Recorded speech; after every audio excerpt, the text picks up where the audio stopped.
Bonjour tout le monde et bienvenue dans la forteresse de solitude. Aujourd'hui, encore de l'actu comics, on enchaîne avec le DCKO numéro 1, le tome 1 de DCKO tout simplement. Vous l'avez remarqué, c'est la couverture Comic Shops Assemble. Là derrière, vous avez les covers classiques de Dan Mora. La classique c'est 25€, la CSA c'était 27,90 je crois. Ah non, il y a le prix, 24,50.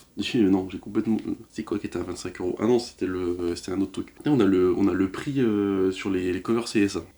Du coup, DCKO, donc la suite, l'event de fin de première partie de DC Prime, où on a beaucoup de monde. On a beaucoup de monde, on a la cover US. En fait, aux US, ils avaient un truc noir, du coup, qui justement comme ça, qui cachait la cover en dessous, et quand ils l'enlevaient, il y avait la cover justement qui était derrière. C'est un peu bizarre à expliquer, mais je pense que si vous avez vu les numéros VO, vous comprenez ce que je veux dire.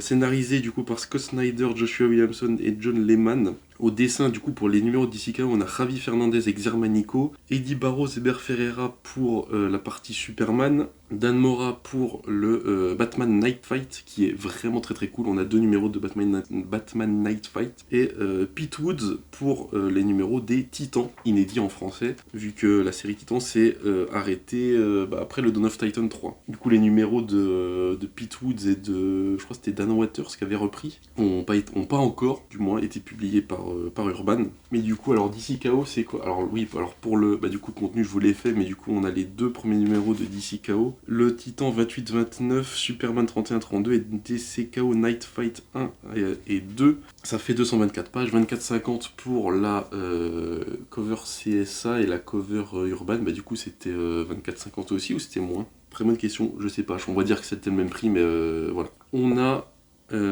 déjà, premièrement, le premier numéro de DCKO qui va nous expliquer. Alors, ça va être un peu compliqué. Alors, ça va être un peu compliqué à expliquer, mais en gros, depuis que Darkseid est mort, il y a eu la création de l'univers Absolute qui est complètement corrompu par l'énergie Oméga. Mais en fait, sa mort a aussi fait que la Terre Prime a été infectée par l'énergie Oméga qui ne fait qu'augmenter depuis le début, enfin depuis la mort de Darkseid. Et donc, les héros vont être obligés de désigner un nouveau roi Oméga pour combattre la menace qui va se ramener, qui est du coup Darkseid, qui est en fait ressuscité entre guillemets, enfin qui a ressuscité carrément vu qu'il est là, et en fait Darkseid va prendre le contrôle du futur, sauf que la Ligue va réussir à, du coup avec le pilleur temporel et d'autres personnages, vont réussir à revenir en arrière d'une semaine pour préparer cette attaque, pour du coup mettre en place le fait de participer à un tournoi qui désignera la personne qui sera la plus puissante pour devenir ce roi Oméga et se foutre sur la gueule avec Darkseid pour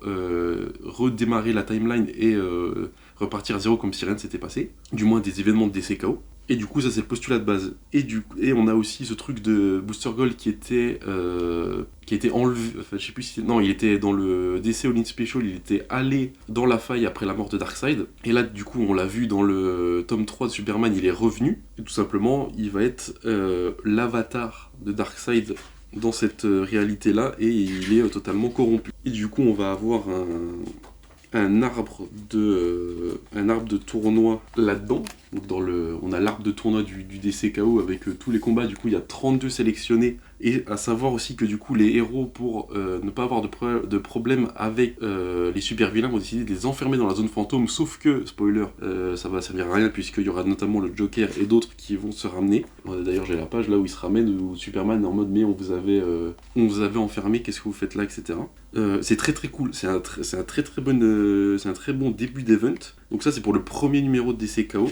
Et ensuite on a les numéros de Titan qui vont du coup évacuer la planète entière parce que justement en fait comme la planète est infectée, vous le voyez en fait, ça on l'avait vu dans Justice League Unlimited, il y a des fournaises comme sur Apocalypse qui se ramènent. Du coup les titans sont en mode les titans, tous les héros sont en mode on évacue la planète dans des vaisseaux spatiaux, etc. pour pouvoir faire notre truc tranquille sans qu'il y ait de pertes humaines. Si vous connaissez pas les dessins de Pete Woods, c'est plutôt beau, sachant que Pete Woods fait dessin, ancrage, couleur. Donc il fait tout lui-même, comme Jamal Campbell notamment. Et j'avoue que c'est plutôt très beau. Du coup je me dis que l'avoir en VF, la partie Titan de Pete Woods en VF pourrait être pas mal. Ensuite, qu'est-ce qu'on a? On a le numéro de Superman, du coup dessiné par Eddie Barrows et Eber Ferreira.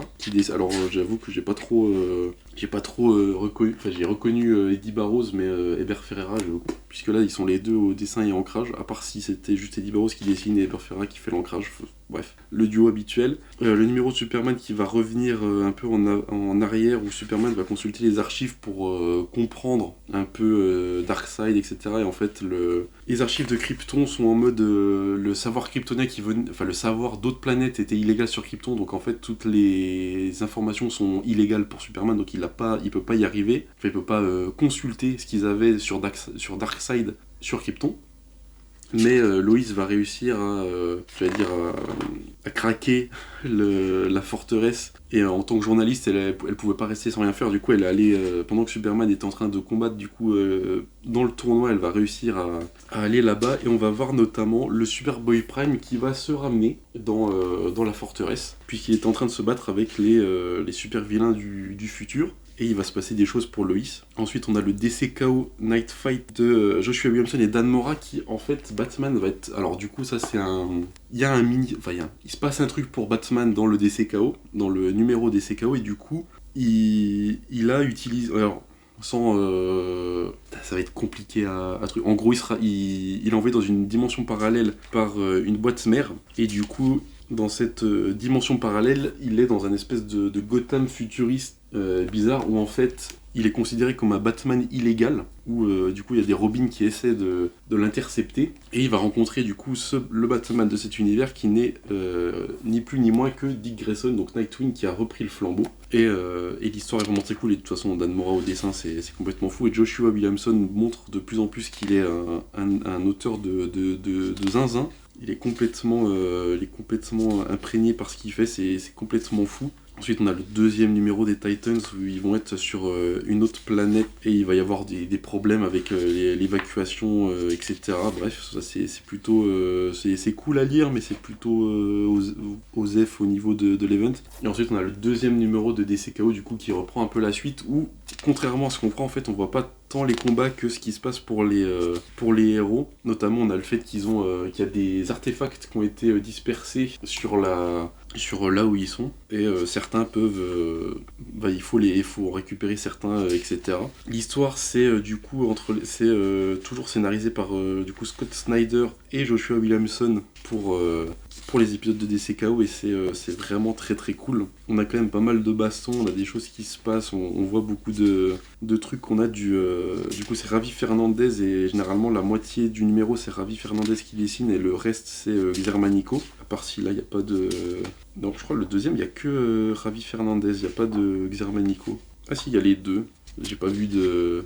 Si ça doit du... Ouais, il y a quelques, on va dire, il y a quelques pages par-ci par-là. Le premier numéro en tout cas de DCKO c'est moitié Xermanico, moitié Ravi Fernandez, et le reste c'est du Ravi Fernandez avec quelques pages de Xermanico. Mais le changement entre les deux n'est pas trop flagrant. Et ensuite on a donc la suite de Superman, et ensuite on a le deuxième épisode de DC Night Fight. En vrai, pour un début d'event, c'est très très cool à lire. Je m'attendais pas à ce qui se passe dans le premier numéro de DCKO notamment, et pour le coup ouais, c'est vraiment très très cool. À noter, je vais prendre les 3 covers CSA de Daniel Warren Johnson. J'ai déjà la deuxième qui est commandée pour du coup la fin de mois, parce que ça va être un tome par mois, ça va aller très très vite, sachant que là le prochain Prime c'est Batman Prime, qui sera aussi en version CSA, parce que la wraparound elle était beaucoup trop belle, et je l'ai commandé en décembre, et si vous le cherchez c'est sold out partout il me semble, du moins Excalibur en a plus. Peut-être Comic Zone, le comptoir du rêve, je sais pas, je crois que comptoir du rêve, pareil, de la vidéo de backstage, il disait qu'il les a reçus, il devait en rester un ou deux pareil. Donc si vous voulez la wraparound du CSA sur Batman Prime, il faut commander